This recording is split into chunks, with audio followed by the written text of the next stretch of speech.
What's happening, y'all? DKB here. Let's talk about Bryce Hall and let's talk about this New York Jets secondary for a minute. So there's been some rumors specifically started by fans, and it's pretty fascinating that they would love to see Bryce Hall move over to safety and specifically free safety. Now, this could provide a few benefits. For one, when you consider what happened in the offseason and the draft, we've provided an influx of talent that we're hoping lifts us to new heights.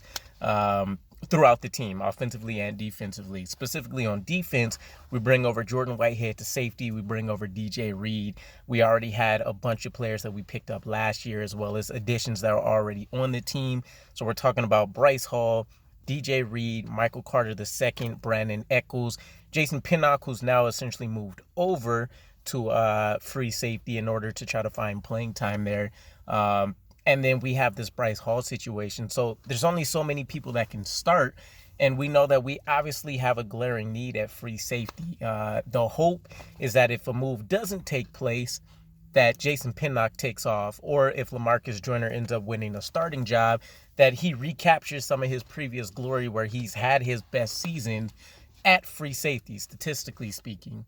Now, Bryce Hall moving to free safety can be interesting. He does have the size, 6'3", just over 200. If I'm remembering correctly, I think he plays at like 210, 212, something like that. But still, he has the size. We know he has the ability. So as a cornerback, he hasn't had the ability to go out and actually make plays on the ball as often. But you see glimpses of what this could be on field. Now, there's a reason why he was close to leading the league in pass deflections and stood out in that category, which is that he has strong man coverage ability skills. He might need to spruce up some things in zone coverage in terms of keeping things in front of him. But he's a very solid tackler, and he doesn't allow a lot of huge plays on him. And these are going to be key traits that need to be taken over to the safety room if this move is going to happen. Now, one of the interesting dynamics here is that, again, we don't have a proven playmaker at that spot. So do they really want to create more competition in that specific room when they have Joyner and Pinnock, who I'd assume we're comfortable with at that point. And then we have some players on the back end that maybe can contribute and do something. Will Parks still being one of the top names out there that might be working with the unit. But Bryce Hall can easily translate his skills over there. This will be more so about eye discipline and some of the routes and not taking false steps, following for, double moves, things like that.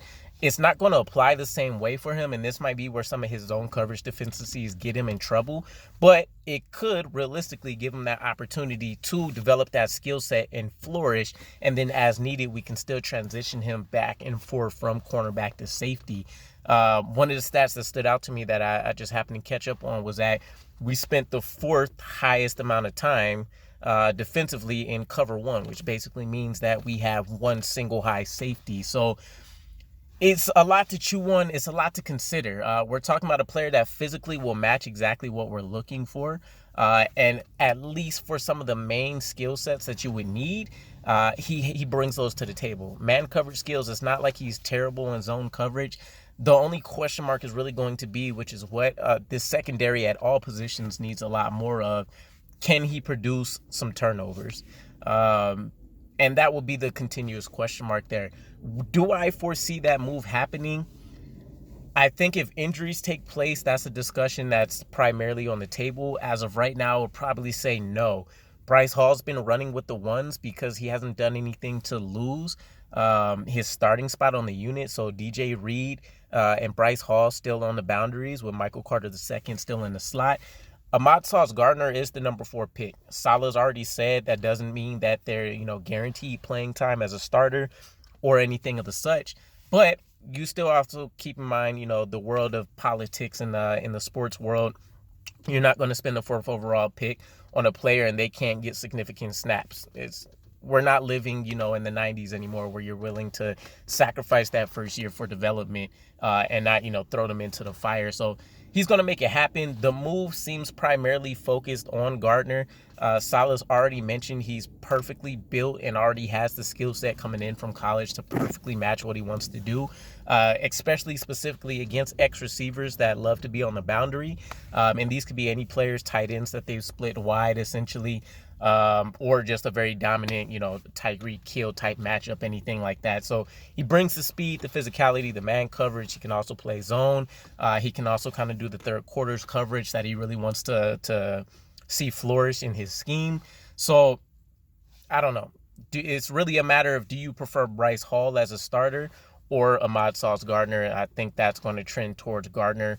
Bryce Hall hasn't done anything to lose it, but let me know what your guys' thoughts are. Do you think that Bryce Hall's production would be better as a safety or as a cornerback?